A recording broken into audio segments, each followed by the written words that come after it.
Well, I didn't really expect to do another film Friday, so late or soon, however you want to take it. But yes, I just came back from watching The Batman with Robert Pattinson, as you guys would know. He's the vampire guy in Twilight. I think his name was Edward or something like that. I don't know. I don't care. Um, there might be some spoilers in here, just so I'm giving you guys a heads up. But my review, my score for it, not my final score, but my score for it so far, without all the details, is 8 out of 10. I really thought that movie had good pacing. It didn't really feel long to me, but then again, I'm a guy who likes to have like long movies, so I don't mind 3 or 4 hours. I really don't. I think it's way better than just having an hour or two. I mean, I think it was really well paced out. Some scenes I didn't agree with. I think one actually so far that I could count, but or two, I mean, and that revolves around Catwoman. So like I said, I'm gonna talk about some spoiler stuff. So here it is. So my little thing against the movie is with Catwoman, particularly one of two parts. So first part is that her and the Batman team up because she wanted to go find her girlfriend or whatever, which was she worked in this underground bar that is under Penguin's control, basically. And you know, there's like the ice lounge or whatever the hell it's called, and then there's like the 44 below or something like that.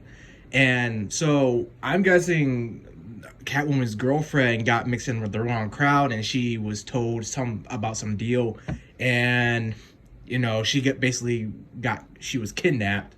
Well, she was strangled to death, and then they took her body, and you know, try to dispose of the body somewhere.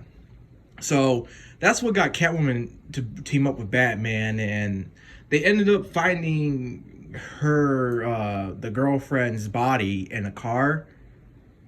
But then, like literally the next morning, they didn't really specify a time jump, like a time skip or anything, like November 5th. And yeah, and the movie begins around or on Halloween, and then it extends on over to like, you know, like November 1st, 2nd, 3rd. They didn't really specify a time skip or a certain date. So I'm taking it as literally the next morning after they just found the corpse of the girlfriend, and she ends up kissing the Batman.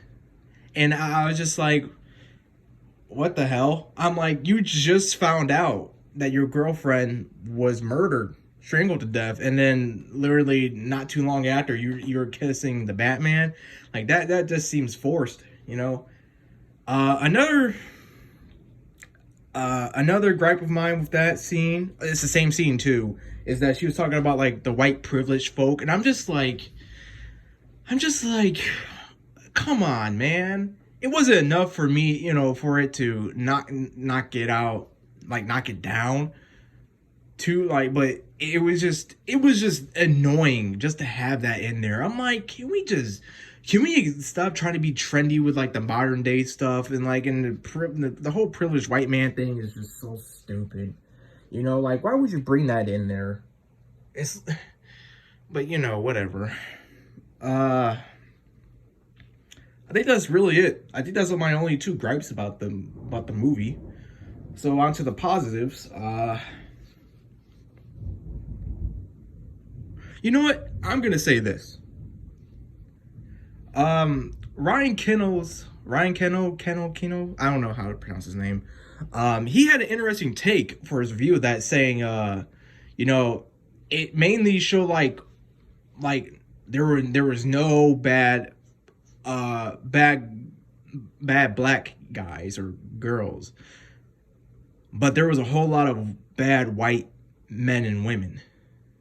And you know, after you know watching that movie, I can agree because it just felt like like I have nothing against it, you know, I have nothing against it at all. But you know, you kind of notice the stuff, like they kind of sneak it in, unlike like that one scene I just told you guys my second gripe. But this one, it wasn't too it didn't take me off the movie too much. It was just like, okay, whatever, you know, I don't care, you know, everything seemed organic to me as far as I could tell. It didn't seem like anything really was forced. Oh, hold on, I'm sorry, hold on. No, because there, I will say, I'll take that back a little. Some parts were forced, but it wasn't as annoying as the whole white privilege thing that Catwoman said.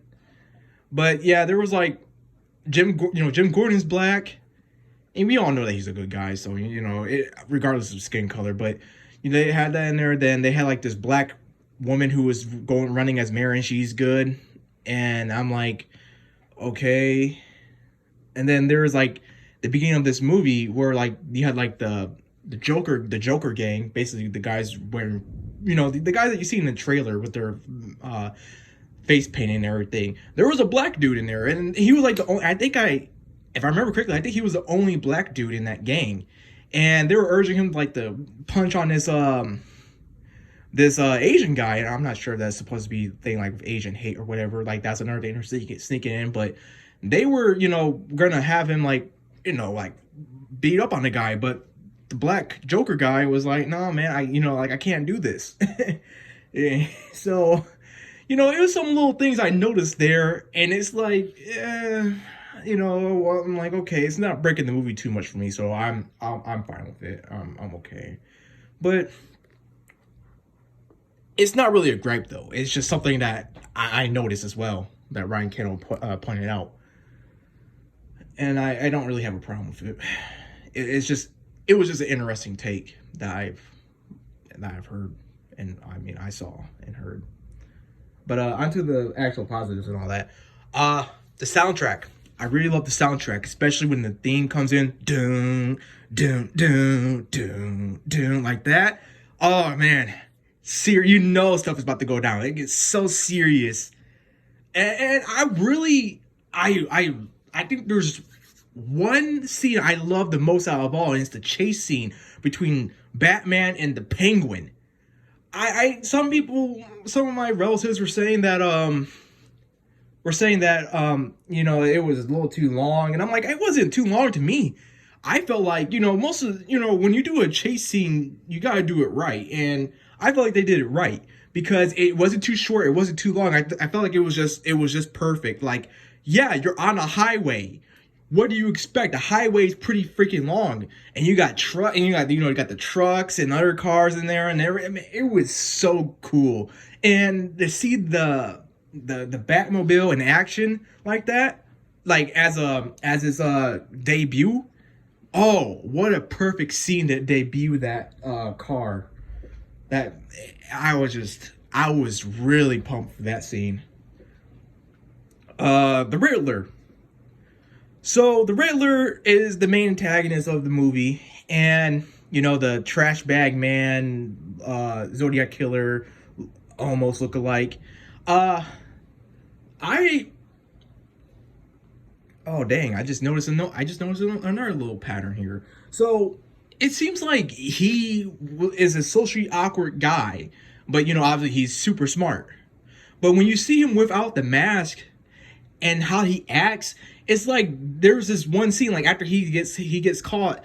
It's like you could tell he's socially awkward, and it's a point where like it's supposed to be a serious scene, but I was literally laughing at that one scene. I wasn't laughing too hard, but it's just like you could kind of see like how how the character is, and it's just like I don't know, like I'm taking him seriously, but I'm laughing at him at the same time.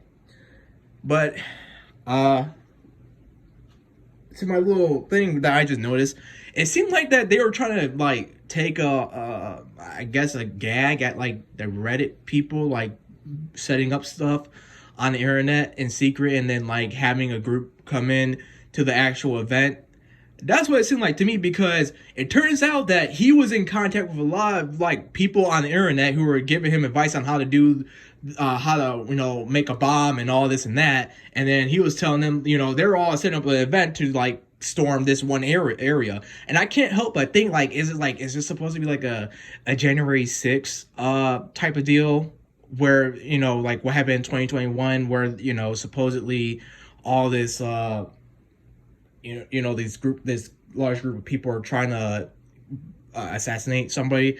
That's what it seemed like to me, in my opinion, because I couldn't help but see, like, and of course they're all white dudes. They're wearing the same get up as the Riddler, and they're having, like, they literally have like ammunition stockpiled, and they have their rifles ready, and they're ready to shoot the black woman who's running for mayor. And I just it was just a little funny thing right there. Like, I don't mean like comical, but like, I'm making that connection as well. Like, I'm not sure if that was like intentional or that was just like, coincidence. I'm not sure. And I don't want to say like, yeah, like, oh yeah, this is definitely because of the January 6th thing or blah, blah, blah, blah. No, I'm not gonna be a conspiracy theorist like that. I'm not sure. But it seems like I'm kind of, when I'm making these little connections now, it kind of points to it, but I could be totally wrong about that. But it wasn't too preachy of a movie.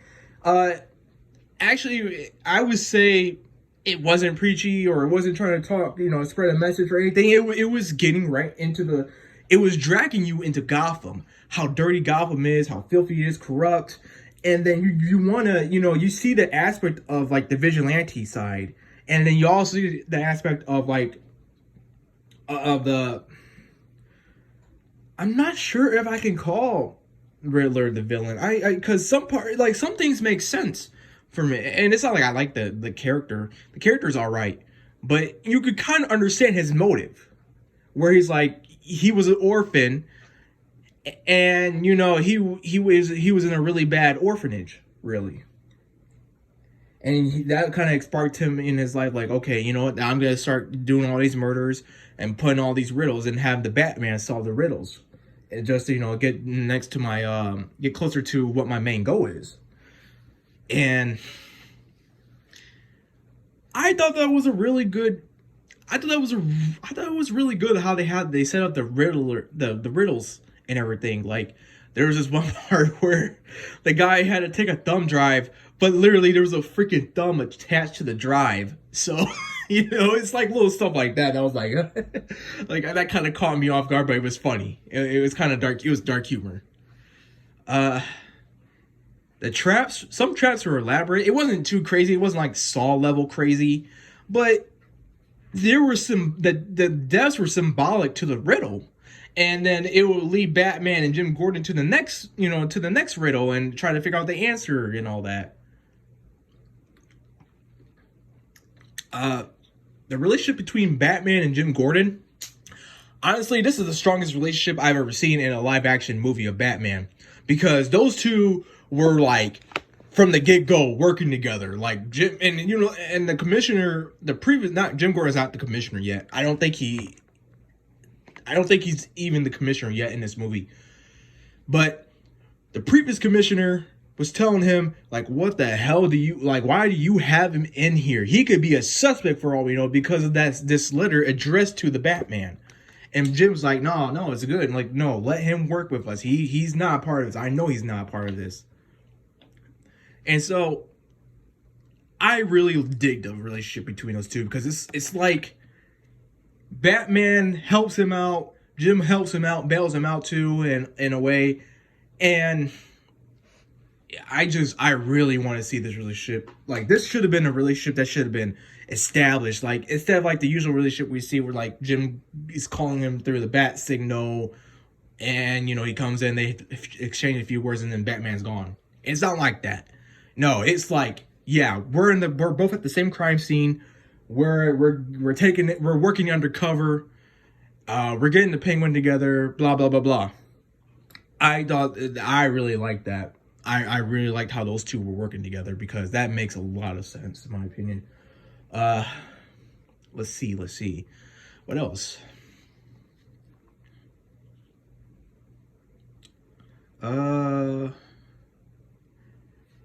So there was like some I'm not gonna say confusion, but there's some things like with the Thomas and Martha Wayne aspect of the relationship, like where it seemed like they're crooked or whatever, but it turns out that it was just one thing. Like Thomas didn't know that Falcone would kill this one reporter, and that's what kind of adds to the whole Riddler thing too, because Riddler was aiming to get Bruce Wayne as well because of the sins of the father aspect of that. And I like I kind of like Falcone in this one. He didn't really have much to. Well, I want to say he had much to say, but it just seemed like he was a smooth operator. He was a smooth operator, and just the way how the guy presented himself to each and every character, he didn't really lose his cool at all. Even with Batman, uh, he felt like an actual crime boss, like just a gritty crime boss. But he's just so smooth, like you can't really pin anything on him. So that was that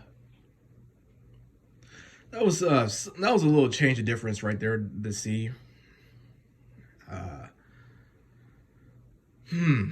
I'm trying to think of something else, guys. It's kind of hard when you're just you just saw something and you're like, okay, what else is there? I think I said I give this movie an 8 out of 10. My opinion hasn't changed yet. Like I said, I really thought the pacing was good. I thought the movie was all right. Would I rewatch it? Probably not. And it's not because it's not like I don't like it or anything. I like it. It's just that I don't think it's a movie for me. Like I'll keep on rewatching. Like for example, Joker 2019. I love that movie to death. I rewatch it. I just rewatched it a couple weeks ago. I really love that movie. And it's just the more I watch, the more I pay attention to certain details and everything like that. Yeah. So, but the Batman, uh, I think you should give it a try. I think you should see it, and I think that's really my review. If I don't have anything else to say for it, oh yes, yes, yes. So towards the end, at the end of the movie,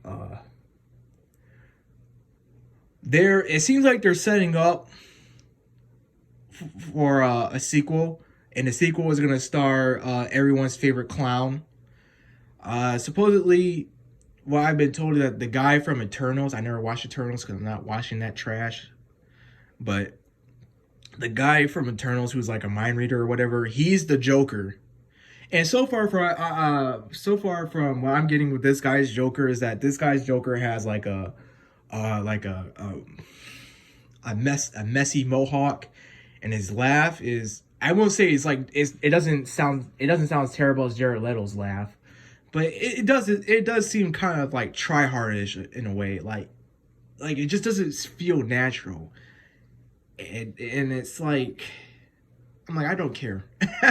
I'll be honest, I don't care about this Joker that they're alluding to. And here's another thing when I just now that I think about it, it seems like this Joker already has met the Batman, because in the beginning where the Joker goons, it seems like Joker already did something, and these guys are just like followers or whatever, and they're just causing random mayhem. And seeing that Joker is in Arkham Asylum along with the Riddler, it seems like what this second movie is going to be is that it's going to be Batman against the Riddler and Joker, because Joker gives Riddler a riddle, and the Riddler deciphers answers it with a friend. So basically, it seems like he wants to be buddy buddy with the Riddler to get to Batman. So I could totally see this working out because, of course, we all know that Joker can escape Arkham Asylum like multiple times if he desires. And who better than help with escape plan than the Riddler?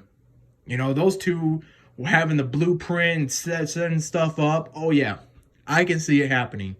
So it'd be interesting to have two villains. Two villains. I hope they don't try to bring in a lot more. I think a duo like those two could work. Could work. If they do it right. You know, if the second movie doesn't be stupid and all that, you know. But um I'm I'm for real though. I think this is I think that's all I have for this review and you know, the spoiler review and everything. So I'll catch you guys next time. See ya.